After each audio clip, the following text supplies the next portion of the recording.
So what is up sa inyo mga katapos? And welcome back na naman dito sa aking YouTube channel. So, ayun, meron kasi ako may kapakita lang sa inyo guys. Tignan nyo naman. Yun yung ilaw ko guys. Yan yung ilaw ko. Hindi ko alam kung kita nyo, pero yan siya. Medyo madilim kasi. So, parang hindi ko na-i-adjust yung liwanag sa video ko. Yan. So, ngayon, kung bakit ganyan yung setup ko kasi magkukwentuhan lang naman tayo ng konti dito guys, no? Sa mga happenings mga katangos na nangyari this past few weeks.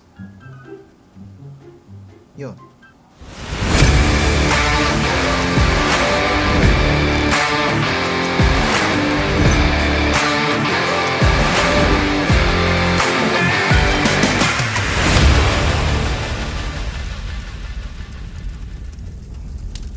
So ngayon mga katangos, napakarami ng mga nangyari nitong mga nakaraan. Pero hindi ako nakapag-vlog mga katangos kasi mahirap isabay yung vlog during the events. Yes. Sa mga hindi nakakaalam guys, estudyante kasi ako guys, no? So, itong ipapakita ko sa inyo is yung event sa school namin mga katangos, which is yung bagong school namin kung saan ako nag-aaral ngayon. Ang ipapakita ko sa inyo is yung event that time. So, hindi ako nakapag-vlog that time kasi na-enjoy ko na lang yung mga nangyayari. Ganun. Na-enjoy ko, nakapag-video-video ako ng konti, alam mo yun, yung typical na fanboy, ganun. So, nung time na yun mga katangos is nanonood ako ng concert kasi siya, and nung hapon, pagkakatanda ko, hapon ay ang event ng ML tournament. Yan, ML tournament sa hapon. Tapos, sa gabi naman ay yung concert, yung may mga sumasayaw, ganyan-ganyan. So, ang sabi is talents daw sila ng ABS, hindi man siguro ABS, pero talents talaga sila. Then, nagpe-perform sila sa mga fiesta, ganyan. Alam ko fiesta kasi may mga video sila pinapakita na nagpe-perform sila sa fiesta. So, yun nga. After that, mga katangos, is yung lighting ng Christmas tree. And papakita ko lahat sa inyo yan. Ito yan. Papakita ko sa inyo lahat ng video. And after that, mga katangos, is yung lighting ng Christmas tree. So, dun medyo na-feel ko yung Christmas that time. Kasi, basta, iba yung feeling. Parang, nung mga ilang Christmas kasi na dumating, nung nasa dati akong school, which is ginawa naman din nila ngayon yun. Nabalitaan ko kasi sa kaibigan ko. Sa dati kong school, di siya ginagawa. So, ngayon, parang mas maaga ko naramdaman yung essence ng Christmas because of lighting Christmas trees. And, yun. Yun lang naman. Kwento ko lang siya sa inyo. Talon tayo dun sa susunod na event na inatinan ko is yung Marian Procession. And meron din ng mga photos. Hindi ko alam kung pinost ko ba sa page ko. Pero ito, yung link, yung mga photos yan. Papakita ko sa inyo. Kunikwento ko lang naman sa inyo mga katangos yung mga happenings ng mga nakaraang araw sa buong buwan ng December ko mga katangos. So ngayon ay sa tutuusin, may mga trip pa akong gawin. May mga gusto pa akong gawin sa buhay ko. Pero siguro dahil ngayon is sa ngayon mga katangos, ito kasi yung date na ngayon. Ilaw kasi. Yan o. Ang date natin ngayon ay December 23 11:54 PM mga katangos. So 24 na bukas, bisperas ng Pasko. So I'm not sure kung paano ako magbo-vlog bukas, pero sige, tutuloy natin tong video na to bukas. So tara, transition, let's go.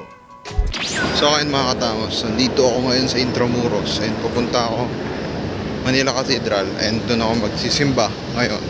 Dahil ngayon is December 24. So yun, doon ako magsisimba mamaya. So ayun mga katangos, nandito ako ngayon kasi yun nga, bukod sa magsisimba ako, siguro maghahanap na rin muna ako ng trip ngayong araw na to or ngayong oras na to, dahil medyo napaaga yung punta ko, no. 4:30 pa lang ng hapon mga katangos, pero ang mas mamaya is 8 pa. So mahaba-habang antayan to. So ngayon maghahanap ako ng trip pwede kong gawin. So tara, samahan niyo ako.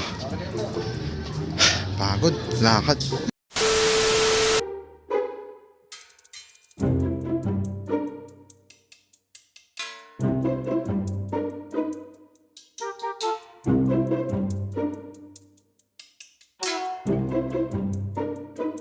So ngayon, dahil naghahanap ako ng trip, baka mag-museum na lang muna ako.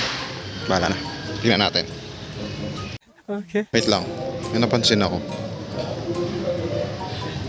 Close. Agoy. Close.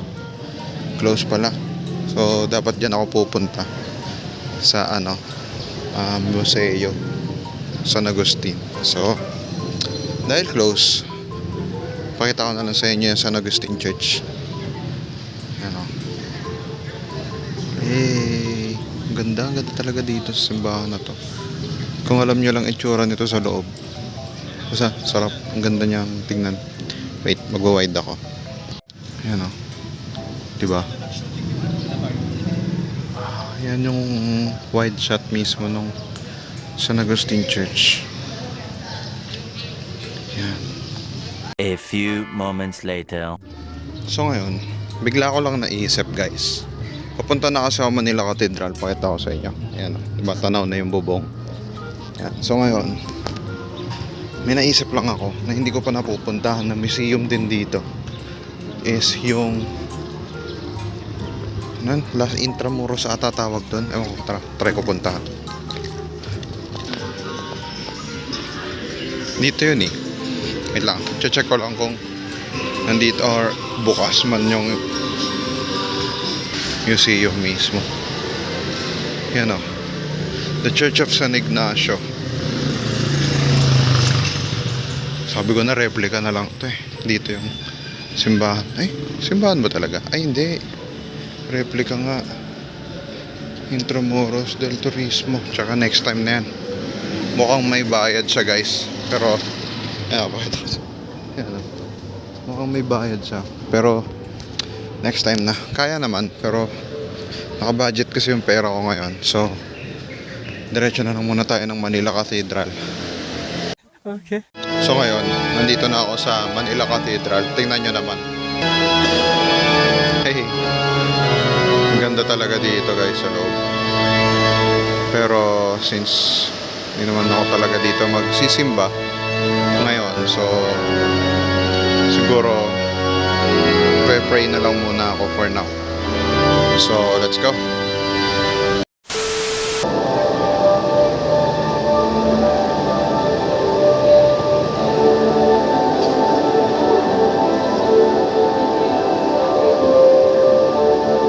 Meanwhile, Napakaganda talaga ng view ng Manila Cathedral. Ganyan yung view nyo. Ang ganda. So ayun mga katangas, dito ko natatapusin tong vlog na to. At hindi ko nagawa yung ibang trip, so let's go. Merry Christmas sa inyo guys. Bye.